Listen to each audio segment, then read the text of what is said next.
and tell you that when they got there, what they saw, what were you going there to see?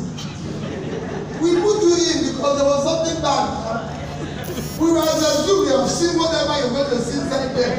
When you were campaigning and telling us everything will be okay. So why did you see anything that you see before? We were assumed all those things.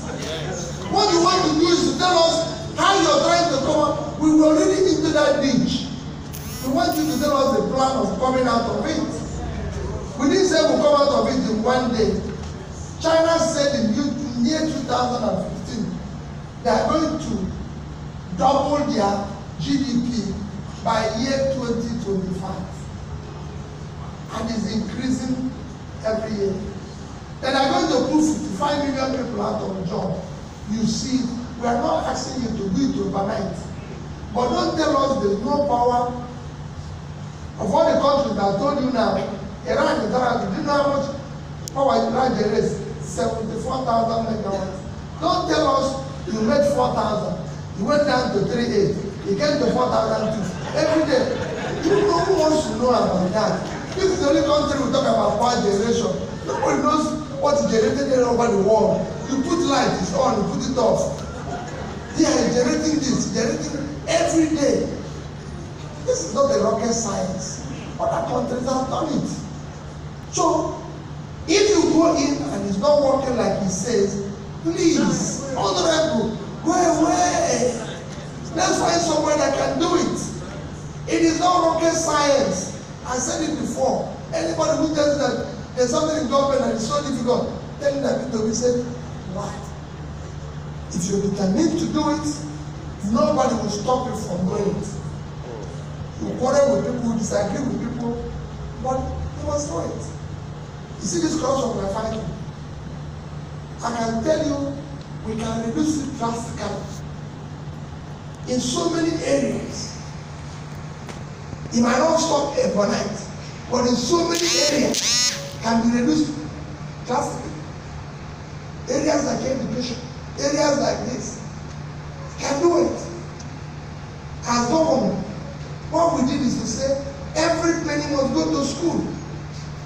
Don't give it to anybody. Let it go to the principal. Let the people supervise him or her.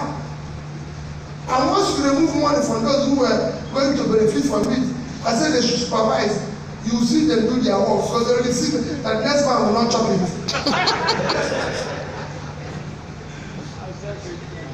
It's a very simple thing.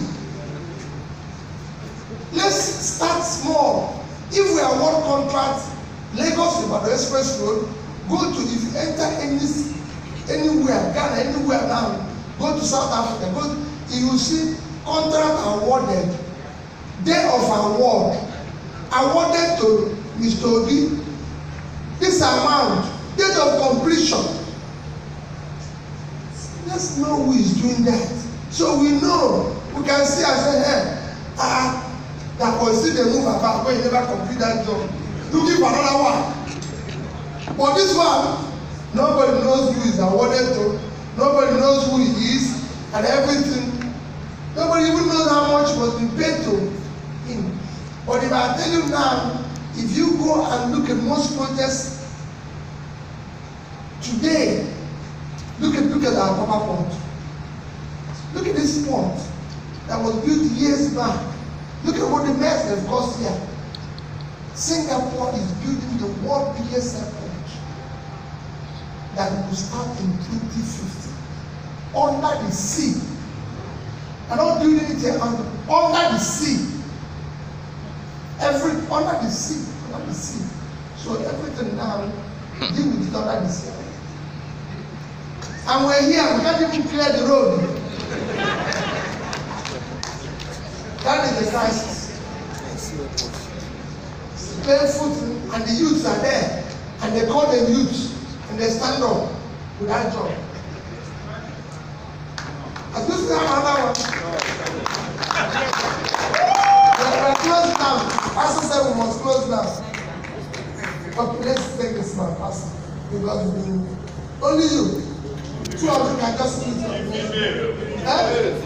Oh, Jesus Christ. Let's do that today. Pastor, amen. Today. Before their own right is not small thing. My name is Eden. What I want to say is I think this paradigm shift started with everyone of us.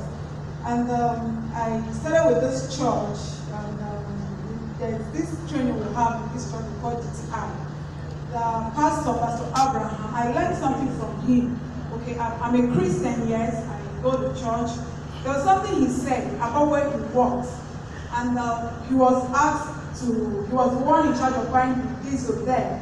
So when they buy the diesel, they don't release the remaining money. So when he came, it was his turn. So whenever he buys, he remits. If he buys at let's say 33,000, if the money that was given was 36, he brings back 3,000. So I learned something from there. I now said, oh, I'm a Christian, I've been going to church. I buy something, I keep back the money. I decided there and then to start living that type of life, because I believe that's how it starts with every one of us. When we want this change, each and every one of us must say, if I spend this, if I do this, let me return this, because if we don't do that, there's no way we can move forward. Okay, so I learned that from this church and I learned that from him. Okay, now I'm saying what my question is, we have market women out there that wouldn't come for this type of thing. You go to Balogun, you go to Alaba, you go to Ladipo, you go to all these where they have markets, they can't come to this type of thing. Okay, now election day comes.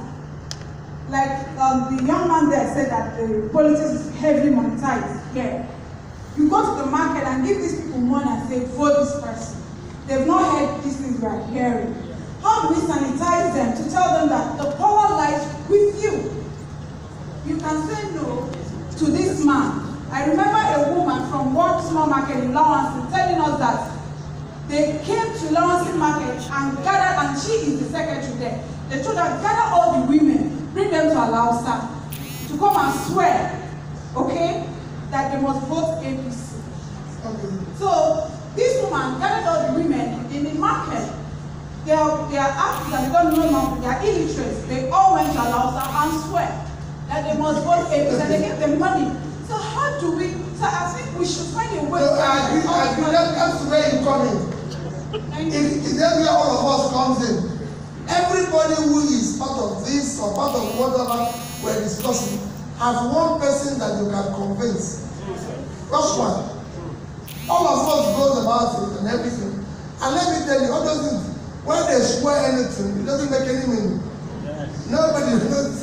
If they still want to do the right thing, is to convince them what Pastor Bonju said, that their action is affecting them. It is not about them. That's the problem of Nigeria. We think that our action does not affect us, but it affects us. Two, we have to run.